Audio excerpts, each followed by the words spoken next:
perception and perspective. So here, now what I'm weaving into this at this level is that we are in the creation, but it experiencing itself is a way of describing it. We have consciousness. We live in consciousness and we have consciousness. Both are true. That's fairly obvious, but what's obvious to most people is that we have consciousness. What's not so immediately obvious is that we live in consciousness. But when we look at nature, something conscious created that, right? So we go, that's really beautiful, isn't it? We can study nature, and we can get very quickly into the poetry of life. We get into this up. So where we get into that, we're it experiencing itself, and our perception is everything, by the way. How you interpret, what your philosophy is, etc., is very significant to you as an individual. So we get into this paradox of perception. And the paradox is that we're all seeing it, but we're not all seeing it the same way. We see it as we are, not as it is. Okay. So although we're ultimately one with creation, as in we are it experiencing itself, as I suggested, we possess a state of individuality, and this is the paradox. And it's a root feature of genuine mysticism. I'll tell you a basic example. All of you know this is true, but there's no scientific, clear, hard proof about it. I'm going to tell you. There's old souls, and there's young souls. Do you believe that? Yes. Yes, you do, right? Because it's evident. Now, get this. It gets a bit more interesting. According to a model, I really want to clarify, that I like a lot. There's infant souls, baby souls, young souls, mature souls, and old souls. It's not as simple as old and young. Just like you said, the 4 stages of life. But there it goes a little, that's 5. Infant, then very newborn, right? But then the baby for a few years, right? Then the young. And, where's that dividing line? Maybe when they're about 6. So even though children, the baby stops being a baby after about 2, don't they? After they're about 3, not quite a baby anymore, now they're standing. Now they're a little child. Anyway, most important point is, most people, as soon as they hear old soul, young soul, they go, yes. I like that, because their intuition knows. We know. And that's a celebration of its own sort, just on its own ground. Some people might describe it differently, but what's really wonderful, by the way, is that I'm quite sure, although some astrologers say it's not possible, I can see the chart of old souls and young souls. And I can look at the chart and go, I know what soul level they're at. Because I've tried, and I've looked at it, and then I measure it. So I can tell you that with a certain amount of confidence, and I would also offer you this. Regardless of whether one's a young soul or an old soul, they're still a soul. Right? So all things are held equal. And what that presents, by the way, is the understanding that we're in the school of life. We one could say life is ... fill in the blank. And, you want to be careful with phrases like life's bitch, because it might just mirror that back to you all the time. But if you go, life is a journey, life is an adventure, life is a creative process, life is a ride, life is a school. Most people, out of all of them, they kind of go, it's a school, right? And there's filled with lessons. Lessons and tests, right? Who isn't tested and almost every day, isn't it true?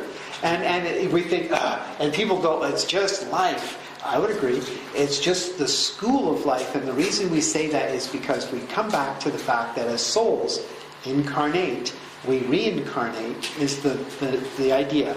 And that we go through stages of life and many incarnations. And when we finally graduate, the model I work with is that then we graduate from this school and we go on to other levels of creation.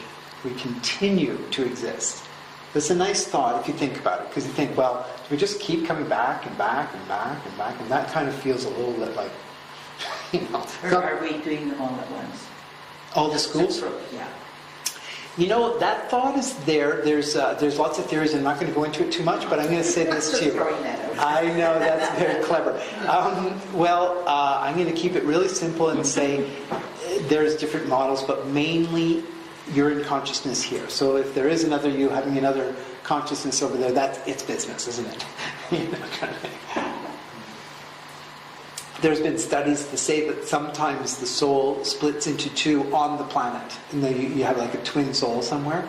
Okay, but the soul so sophisticated at that level that it wouldn't be like you even speak the same language or anything. So don't get too carried away. And this notion of, soulmates is valid enough. You might be destined to meet a certain somebody. I'm not going to say you're not, and it's rather romantic. But it might not be that. That's a whole other topic. We'll stay out of there. So we're in the universe, and the universe is in us. This is what we're showing. This is wonderful, ancient, mystical understanding. We're in it, and it's in us. Do you remember Alan Watt, that philosopher? He had this saying, do you do it, or does it do you? And the answer is both. While you're busily living your life is busily living you. And you can get that online, but you're certainly welcome to take that picture and get as close as you like. But if you go to Higgs boson, the Higgs boson, you'll find that one on there. Oh, okay. Okay? Gotta write that down for me. Yeah, sure. I love that. The Higgs boson, later you can take a closer one if you want. Okay, so this is where we get, in science, what I'm really excited about where science is right now, you know what? I do take a bit of a juxtaposition in my talks with the material science model and the metaphysical model, just to create a bit of a juxtaposition. That doesn't mean I don't, again, appreciate the technology. I really do. But I just don't appreciate the materialistic model as a conclusion. That's because it's just not true. That bugs me, because people posturing as, oh, well, we know that's not true. It's like, no, you know squat. You're just really presenting sort of a kind of a canned philosophy that was passed on to you casually. Oh, we know there's no God. Oh, we know there's no soul. Oh, we know there's none of that. And they're like, and then they're presenting themselves as if they know something, but they know squat. They really don't. And so there's a lot of that, and it's a bit of where astrology exists at this day, right now, in a place where it's on the resurgence. Really, it is. But it remains that it too has to become mature. It has to mature again. It has to be handled maturely. And my interest partially is to present some of this to bring in a deeper story, not just some, kind of shallow, kind of when are you going to meet your soulmate kind of stuff. Great as that is on its own ground, you understand what I'm trying to say. There's more. And in modern science, not so long ago, there's been this set of terms used to explain what they're seeing at the quantum deep level. And they use the words magical, mysticism, and mysterious, by the way. It's like, how interesting that you would be using those words, because that's not very scientific, right? It's so awe-inspiring what they're seeing at a deep core level that they're just going, it's, beyond. On my Facebook page, that's what I'm trying to say. On my Facebook page, if you feel so inclined, Sunstar Astrology, check it out. There's a video there, and it shows a beautiful span. You'll find, I can't remember what it's called, but it's a span, and it's showing the size of things in the universe. And they go really into the very, very, very, very small, and it's really wonderfully done. And it shows the very, very, very small particles as looking like planets. And we're talking small. Okay. And then it goes from very teeny tiny little quark-like, and even to the point where you have about 8 levels before you even come to an atom. They're really small. So that's impressive. Then a few stages later, now you're at a cell. A cell is big compared to an atom. And an atom is big compared to a quark. And then there's all these other little parts. And they all look like little planets, by the way. So then you get to a cell, then you get to larger, then it starts to get to the planet, then the sun, and then it goes on from there. And even our sun, basically, our sun is a pixel compared to some suns. So we live in a pretty amazing universe that way. Anyway, the universe, what we know is it's filled with galaxies, not just stars, galaxies. So that's a beautiful thing to understand. Remember the images in the flower and all the plants and so forth? That's beautiful, isn't it?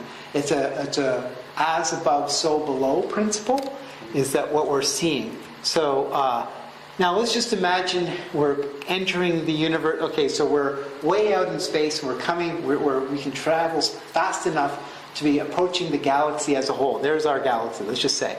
Then we come close, we come to our sun. Our sun is almost like a bubble. It shows an energy field. The sun produces an energy field around, so it's like a little, what I call a cosmic cell. So this is actually an image of the solar system and the planets around it. You see, there's that would be the nucleus of the cell, and these would be the parts of the cell, just like a cell. So there's a metaphor. You see the metaphor? Is that the whole solar system can be compared to like a cosmic cell. And, okay, so there's a stretch of thinking I appreciate. It's like, oh, okay, cool. We get into this understanding, what does this have to do with astrology? The answer is that the language of astrology, the story of astrology, weaves itself into the mysticism of phrases like as above, so below, as within, so without. You ever hear those phrases? Mm-hmm. They're ancient metaphysical statements which suggest a mystical understanding that there's parallel principles. A basic parallel principle is that the whole solar system is like a cell in the universe, just as a cell is in our body. So we're made in the image of nature, and there's ongoing levels of intelligence. There's nothing random, there's nothing arbitrary. There's a divine intention of creation, not only way back when, but always. It's constantly in creation. That's a beautiful understanding too.